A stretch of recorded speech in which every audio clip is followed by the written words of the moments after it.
Two nations, bound by history, divided by time, once allies, now enemies. A story over 2,500 years in the making is unfolding right now. Strikes have already been carried out. Missiles have been fired. Operations, both seen and unseen, are unfolding across borders. Iran and Israel. This is not a cold rivalry, and it is not a silent one. It is an ongoing confrontation, fought through direct strikes, proxy forces, intelligence operations, and cyber warfare. A pattern that has defined this conflict for decades. And standing closely beside Israel is one of the most powerful nations on earth, the United States, a force that has made its position clear. Because what is at stake here goes far beyond territory. It touches on power, influence, and survival, and the growing fear of what happens if this conflict expands even further. But here is the part that history rarely reveals. This relationship was not always defined by hostility. There was a time, long before the missiles and the threats, when the people of Israel and the empire that would become modern Iran were not enemies at all. Their histories did not just run side by side. They connected in moments that would shape the survival of one and the identity of the other. So, what changed? How does a relationship like that become what we are witnessing today? To understand that, we have to step away from the present and go back over 2,500 years to the rise of an empire and a decision that would echo through history to this very moment.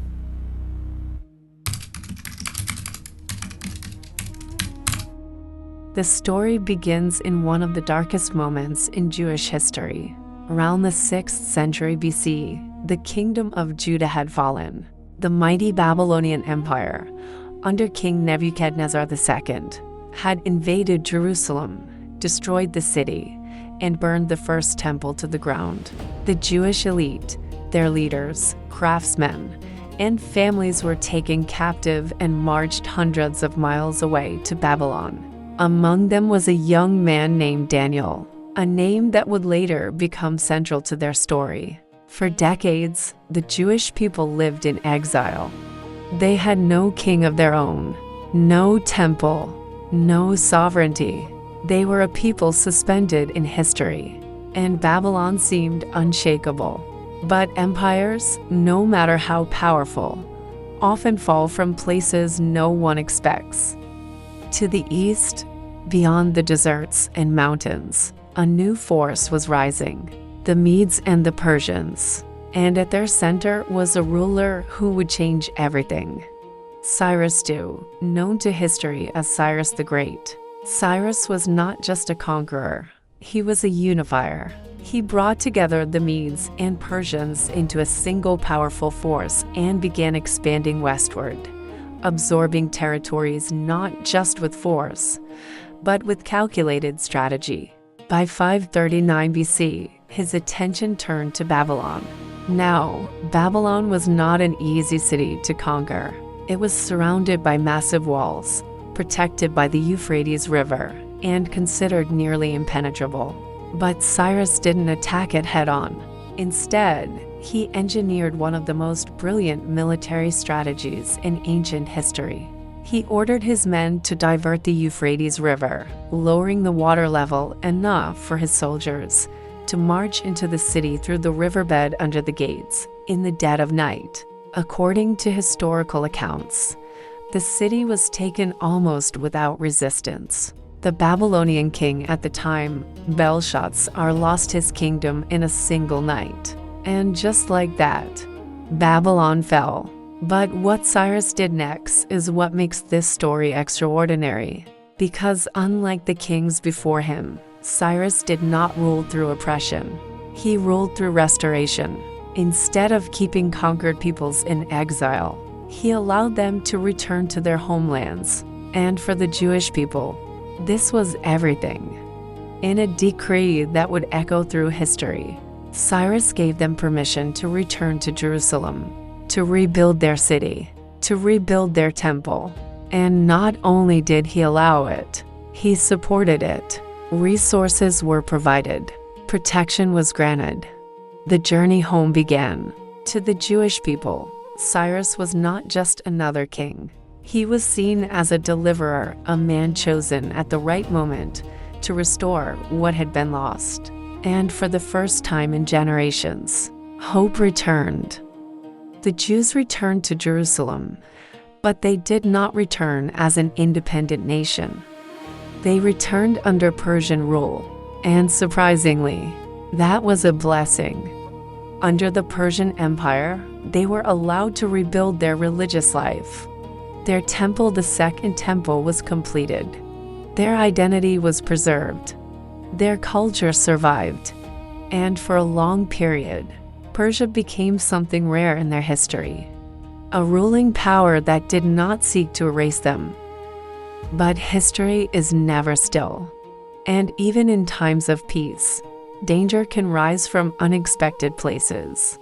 During the reign of King Xerxes I, who ruled the Persian Empire in the 5th century BC, a crisis emerged, not from war, but from within the royal court itself. A Jewish man named Mordecai refused to bow to a high-ranking official named Haman. To most, this might have seemed like a personal dispute. But to Haman, it was something more. It was defiance. And instead of punishing one man, he chose something far more extreme. He convinced the king to issue a decree that would allow the extermination of all Jews across the empire. Men, women, and children. A genocide, legalized. And just like that, the Jewish people once again stood on the brink of extinction. Not by foreign invasion, but from within the empire that once saved them. But this time, their survival would come from an unexpected place. Inside the palace itself. A young Jewish woman named Esther, who had become queen, found herself in a position no one could have imagined. Approaching the king without invitation was punishable by death. But Esther took the risk.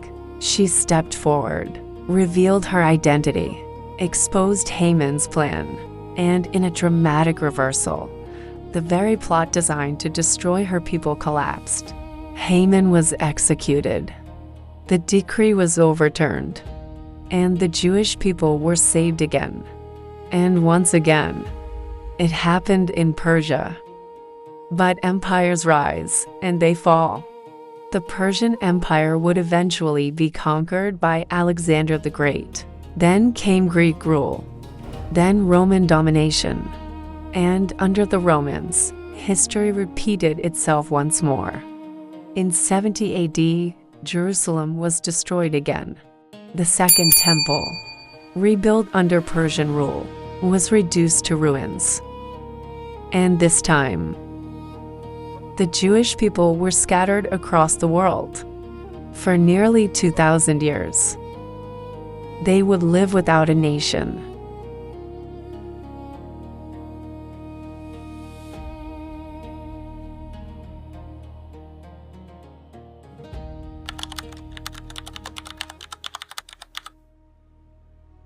While the Jewish people lived in diaspora, Persia continued its own journey through history. Empires changed. Dynasties rose and fell. Religions reshaped the land. In the 7th century, Persia was conquered by Arab Muslim armies, and over time, it became a Muslim civilization. But even then, Jewish communities continued to exist within Persian lands. The relationship was not one of constant war. That would come much later. Fast forward to the 20th century. The ancient world had given way to modern nations. In 1935, Persia officially adopted the name Iran, though the identity remained deeply rooted in its ancient past. And then came one of the most significant moments in modern history.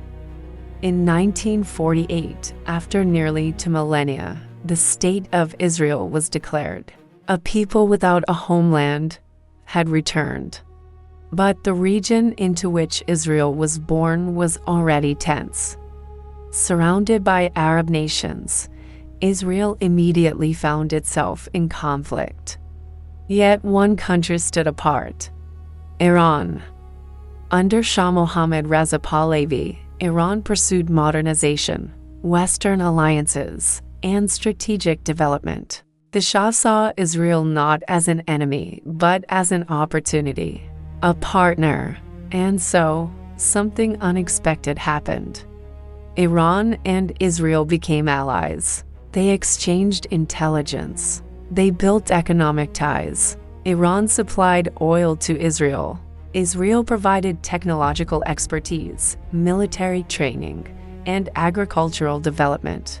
There were direct flights between Tehran and Tel Aviv. Israeli businesses operated in Iran. Jewish communities lived openly. For a time, the relationship between the two nations was not just diplomatic. It was practical, strategic, and deeply cooperative. It was, in many ways, a modern echo of an ancient connection. But beneath the surface of Iran, something was building. The Shah's rapid modernization, his push toward westernization, industrial growth, and cultural change did not sit well with everyone. Many Iranians felt left behind. The gap between rich and poor widened. Traditional religious values clashed with modern reforms. And perhaps most importantly, there was growing resentment toward foreign influence, especially from the United States and its allies. The tipping point came from a deeper wound.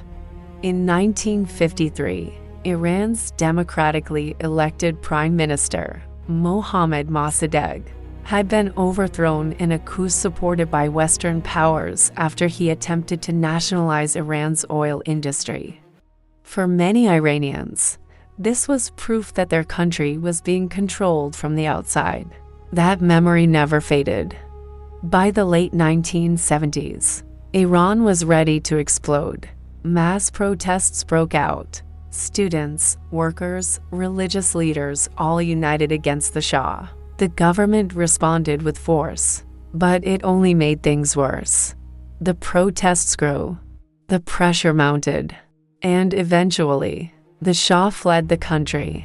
Into that power vacuum stepped a man who had spent years in exile: Ayatollah Ruhollah Khomeini. He returned to Iran to overwhelming support. And in 1979, Iran became an Islamic republic. This was not just a political shift. It was an ideological transformation. The new government rejected Western influence, rejected the Shah's alliances, and redefined Iran's place in the world. Israel, once a partner, became a symbol of everything the new regime opposed. Diplomatic ties were cut. The Israeli embassy in Tehran was handed over to the Palestine Liberation Organization, and a new era began. Since then, the relationship between Iran and Israel has been defined by tension.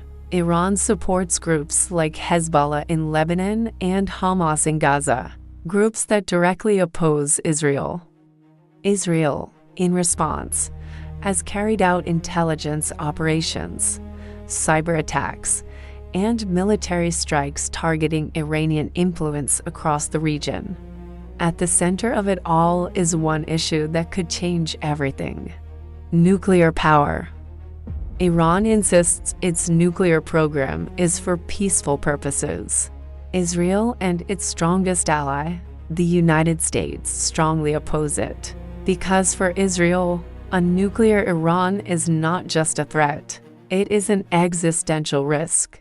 And for Iran, opposition to Israel has become a core part of its political identity.